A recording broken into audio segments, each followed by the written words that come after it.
이 아침에 우리에게 주신 하나님의 말씀은 마가복음 12장 13절부터 17절까지의 말씀입니다. 그들이 예수의 말씀을 책잡으려 하여 바리새인과 헤롯 땅 중에서 사람을 보내매 와서 이르되, 선생님이여, 우리가 아노니 당신은 참되시고 아무도 꺼리는 일이 없으시니 이는 사람을 외모로 보지 않고 오직 진리로서 하나님의 도를 가르치심이니이다. 가이사에게 세금을 바치는 것이 옳으니까 옳지 아니하니까 우리가 바치리이까 말리이까 한데, 예수께서 그 외식함을 아시고 이르시되, 어찌하여 나를 시험하느냐?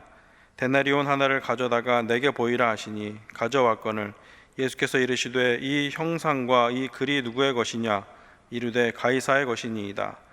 이에 예수께서 이르시되, 가이사의 것은 가이사에게, 하나님의 것은 하나님께 바치라 하시니 그들이 예수께 대하여 매우 놀랍게 여기더라. 아멘. 예수님 당시에 이스라엘에는 크게 6개의 정파가 각축을 벌이고 있었습니다. 식민지 조국 이스라엘에 사는 사람들로서 하나님에 대한 충성과 또 이 로마에 대한 태도를 어떻게 취해야 될 것이냐에 따라서 6개의 정파가 있었습니다. 제일 좌쪽에 있는 것이 열심당원들입니다. 무장 독립투쟁을 통해서 나라를 해방시키는 것이 가장 중요하다라고 본 사람들입니다. 그 오른쪽에 있는 것이 바리새인들입니다. 로마에 대해서 협조하는 것을 반대했습니다. 이유는 정치적인 부분들이 아니고 종교적인 부분 때문입니다. 율법과 로마법이 서로 충돌하는데 율법을 따르고 하나님께 충성하는 것이 가이사에게 충성하는 것보다 훨씬 중요하다라고 본 것입니다. 종교적인 이유이지만 당연히 정치적인 의미도 함의를 하고 있는 것이죠. 그 오른쪽에 있는 것이 사두개인과 제사장들입니다. 현실주의 타협파라고 볼 수 있습니다. 하나님도 잘 섬기지만 이 식민지의 현실을 받아들여야 된다라고 본 사람들입니다. 그리고 제일 오른쪽에 있는 것이 헤롯 땅입니다. 헤롯 왕이 권력을 얻는 대신에 로마에 적극 협력했듯이 바로 이들의 정치 인맥을 함께하고 있는 것이 바로 이 헤롯 땅이었습니다. 우리 예수님은 이 6개 정파 중에서 어디에도 귀속되지 않으셨습니다. 다 이들과 일정 정도 거리를 두셨어요. 예수님 자신이 이미 이들로부터 시작된 것이 아니고 하나님으로부터 온 하나님 나라 운동을 새롭게 시작하시고 계셨기 때문입니다. 그래서 이들과는 전혀 다른 관점에서 정치를 이해하시고 또 종교에 대해서 하나님 나라 일에 대해서 태도를 취하시게 되었습니다. 그리고 이렇게 예수님이 6개의 정파와 거리를 두는 자체가 이들에게는 굉장히 못마땅하게 여겨지게 되었습니다. 이런 대중적 지지를 받고 있는 예수께서 자신들 편이 아니기 때문에 아주 불편해한 것입니다. 이런 배경에서 바리새인과 헤롯 땅이 예수께 사람을 보내었습니다. 방금 말씀드린 것에 의하면 바리새인과 헤롯 땅은 서로 섞일 수 있는 사람이 아닙니다. 둘이 같이 해서 예수님께 올 그런 관계가 아니지요. 그러니까 둘이 함께 있다는 이 자체가 대단히 아이러니였습니다. 바리새인들은 로마에 대단히 비협조적이고 내면적으로는 적대적이며, 헤롯 땅은 친로마적인데 이들이 예수님을 시험하는 데 있어서는 한 전선을 취하고 있는 것입니다. 예수를 시험하려고 왔습니다. 얽어매려고 온 것입니다. 지금까지 예수님이 이런 자리를 여러 차례 경험을 했지요. 제자들도 이런 모습을 여러 차례를 보았습니다. 근데 문제는 바로 이곳은 저 갈릴리 변방이 아니고 수도 예루살렘이라는 것입니다. 똑똑한 사람들이 다 모여 있는 곳이에요. 시골에 부딪혔던 자들과는 다 다릅니다. 가장 좋은 것은 전부 수도로 모입니다. 여러분, 서울도 마찬가지죠. 저 시골에서 좋은 음식점, 맛있는 음식점 하다가요, 그것이 뜨지 않습니까? 그럼 그게 어디로 옵니까? 서울로 모여요. 그래서 전국에 맛있는 음식점이 많다 그러지만 제일 맛있는 음식점들은 전부 서울에 모여 있습니다. 서울 사시는 걸 복으로 아세요. 저 갈릴리에서 보아왔던 소위 바리새인들, 사두개인들, 이 6정파의 대표자들과 이 수도인 예루살렘에 모여 있는 사람들과는 다른 사람들입니다.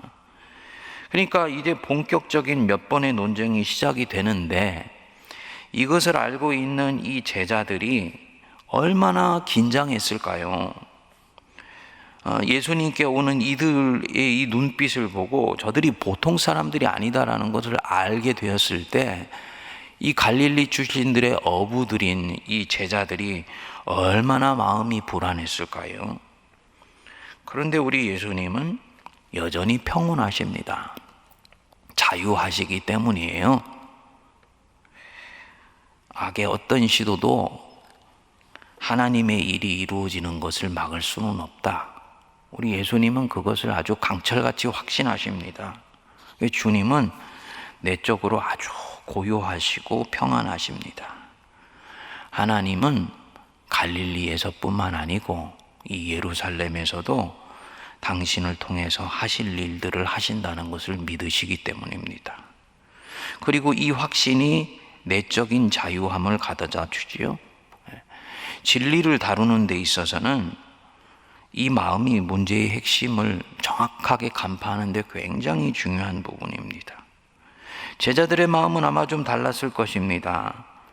혹시 우리 스승님이 이 예루살렘의 논쟁에서 지면 어떻게 하지? 여태까지 하신 일들이 허사가 될 것인데, 이런 마음들이 안에서 움직이고 있는 동안에는 이 예수님 앞에 온 대적자들 속에 무엇이 움직이고 있는지, 무엇이 지금 이 논쟁의 핵심인지를 정확하게 캐치해내는데 오히려 걸림이 될 것입니다. 그만큼 제자들 같은 경우는 아직도 묶여 있는 것입니다. 우리 예수님은 평안하세요. 묶이는 것이 없기 때문에, 자유하시기 때문에 하나님이 하나님의 일을 결국은 하실 것이라는 것을 믿으시고 알고 계시기 때문입니다. 이들이 예수님 자신을 묶어낼 수 없다는 것을 주님은 아십니다. 주님이 결국은 내어주시는 거예요. 하나님의 일을 위해서 내어주시는 것이지 이들이 엮어내고 묶어내며 얽어맬 수 없다는 것을 우리 예수님은 아십니다. 적대자들이 얽어매려고 질문을 했지요. 가이사에게 세금을 바치는 것이 옳으니까 옳지 않으니까. 아주 유명한 질문입니다. 얽어매는 질문입니다. 로마에 세금을 바치라 하면 친로마적인 헤롯 땅은 좋아하지요. 하지만 바리새인이나 반로마적인 사람들에게는 분노를 유발하겠지요. 바치지 말라 하면 이 자체가 이미 로마의 통치를 거부하는 것이기 때문에 반란에 해당되는 말이 되는 것입니다. 우리 예수님 얽어매어 들어가지 않습니다. 이전처럼 여기에서도 이들의 악한 꾀를 이용하여서 오히려 진리를 드러내는 장으로 활용을 하십니다. 하나님의 아주 독특한 방법입니다. 악을 활용해서 선이 승리하도록 하는 것. 사도 바울이 가는 곳마다 박해를 당하지만 그 박해를 복음을 드러내는 기회로 활용하지 않습니까? 그래서 베스도 총독 앞에 갔을 때도 아주 장구하게 사실은 간증에 해당되는 말을 하면서 자기를 변론합니다. 악을 활용해서 그 장 속에서 선이 움직이도록 이끌어가는 것입니다. 예수님도 또다시 이 장을 그렇게 활용을 하세요. 15절에 보시면 어찌하여 나를 시험하느냐? 데나리온 하나를 가져오라. 아주 뚱땅지 같은 응수이시죠. 그들이 가져왔습니다. 그 당시의 데나리온 화폐 보면 앞에는 황제 디베리우스의 얼굴이 새겨져 있습니다. 그리고 뒷면에는 대제사장이라고 써 있어요. 황제 디베리우스가 황제일 뿐만 아니고 일종의 대제사장이며 신이라는 얘기입니다. 그러니까 이 동전 자체를 보는 자체가 바리새인들 같은 사람들에게는 아주 못마땅한 것이었습니다. 그러니까 예수님이 묻죠. 이 형상과 이 글이 누구의 것이냐? 대답을 했습니다. 가이사의 것입니다. 그러니까 예수님이 17절에 우리가 잘 아는 그 유명한 구절을 말씀하시는 것입니다. 가이사의 것은 가이사에게, 하나님의 것은 하나님께 바치라. 누구도 100% 만족시켜주지 않으면서 누구도 트집 잡지 못하는 그런 답변을 하신 것입니다. 그런데 여기에 진리가 들어 있습니다. 이 바치라 라는 말이 헬라어로는 아포도테라고 하는데, 아포라는 말은 뭐뭐로부터 라는 뜻이고요, 도테라는 말은 디도미라는 뜻입니다. 주다라는 뜻입니다. 두 단어를 합치면 누구누구로부터 받은 것을 되돌려주는 것, 그게 바로 아포도테입니다. 그러니까 여기서 가이사의 것은 가이사에게, 하나님의 것은 하나님께 바치라, 이 말은 가이사에게 받은 것은 가이사에게 되갚아주고 하나님께 받은 것은 하나님께 돌려드려라, 이 뜻입니다. 사실 이 유명한 본문은 복음서 안으로 들어가 보면 성도가 오늘날 살고 있는 국가와 종교 간의 관계를 드러내는 본문으로는 적절하지 않습니다. 세속사회에 대해서 어떻게 태도를 취할 것인가, 그리고 하나님 나라에 대해서 어떻게 태도를 취할 것인가, 이렇게는 읽을 수 있지만은 우리가 살고 있는 국가에 대해서 어떤 태도를 취해야 되고 교회에 대해서 어떻게 대해야 되는 거를 보여주는 본문으로는 100% 적절한 본문이 아닙니다. 로마는 유대인들에게는 정당한 국가가 아닙니다. 우리가 대한민국 시민으로서 대한민국을 대하는 태도와 당시 유대인들이 로마를 대하는 태도와는 전혀 성격이 달랐잖아요. 로마는 유대인들에게는 본인들이 원해서 세운 나라가 아니에요. 식민지니까 자신들을 억압하는 자들이었습니다. 민족의 정당한 생존을 가로막는 자들이지요. 그렇기 때문에 이들에 대해서 가이사의 것은 가이사에게, 하나님의 것은 하나님에게 라는 본문으로 오늘 우리에게 들이대다 보면 자칫하면은 잘못 오역하는 일이 생기게 되는 것입니다. 예수님도 이 로마를 정식으로 인정하거나 로마를 따르라고 공식적으로 말씀하신 적이 없습니다.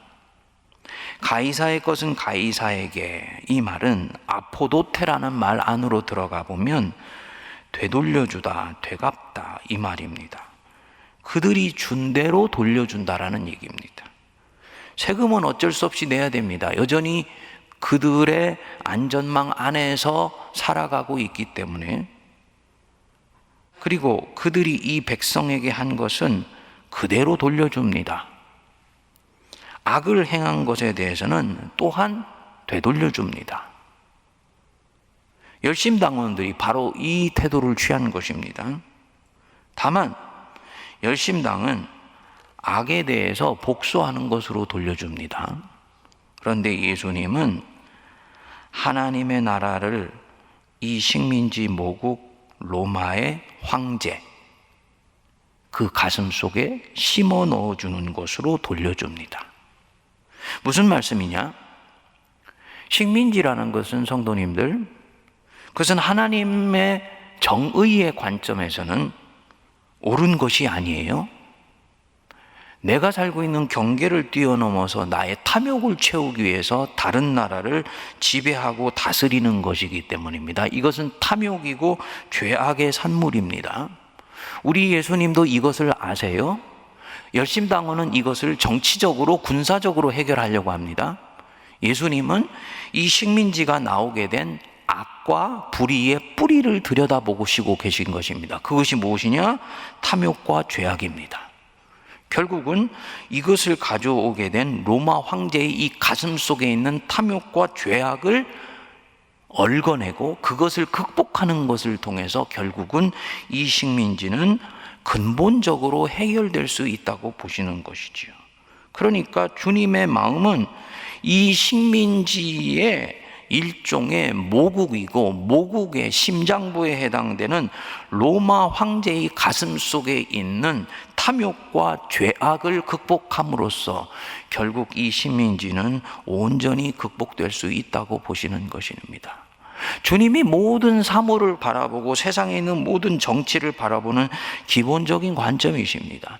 주님이 죄악의 문제를 집요하게 붙들고 씨름하시고 그 속에 하나님의 통치, 하나님의 다스리심이 들어가야 된다고 보는 이유가 바로 여기에 있는 것이죠. 열심당원은 주님이 보실 땐 이런 면에서 표면적인 것을 가지고 씨름하고 있다고 보는 것입니다. 예수님은 그 황제의 가슴 속에 탐욕과 죄악 대신에 하나님의 통치가 임하게 되면 그도 영혼의 샬롬, 평안을 얻게 되고 자기가 가진 것으로 진정 만족할 줄 알며 오히려 가지고 있는 힘과 군사력으로 이웃을 섬기고 이웃을 돌보는 쪽으로 가는 것으로 결국은 되돌려 줄 수 있는 것이고 그것이 진정으로 악을 이기는 길이라고 보시는 것입니다. 그래서 예수님의 싸움은 훨씬 이 열심당원보다는 본질적이고 우주적이며 근원적인 싸움이라고 얘기를 할 수 있는 것이죠. 가이사의 것은 가이사에게 돌려주라. 바로 이 뜻입니다. 그러니까 이 가이사의 것은 가이사에게, 하나님의 것은 하나님에게, 이 말은 두 왕국을 섬긴다라는 이런 루터의 해석으로는 100% 맞는 것은 아니었던 것입니다. 동시에 하나님께 받은 것은 하나님께 돌려드립니다. 성도님들, 로마는 우리를 다스릴 때 우리를 해피하게도 하지만 우리에게 고통도 줍니다. 세상 왕국의 특징이죠. 그런데 하나님은 내게 사랑밖에 주신 것이 없어요. 하나밖에 없는 아들까지도 지금 내게 내어주시고 있습니다. 하나님이 사람이 되셔서 자기 옆에 와 있다.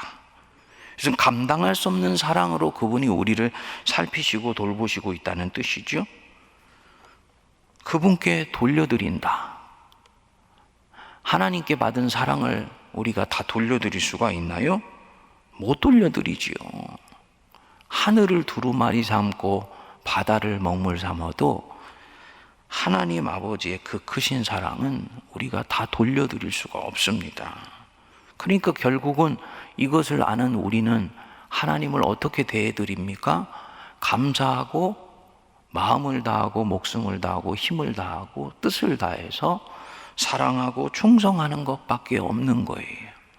내 육이 연약하며 내가 여전히 죄의 힘에 의해서 움직여지는 경우가 있기 때문에 그저 주님께 다 돌려드리지 못하는 것에 대해서 부끄럽고 죄송하고, 그럼에도 불구하고 참아주시고 품어주시는 것에 감사하는 것, 이것이 주님께 올려드리는 우리 마음의 전부입니다.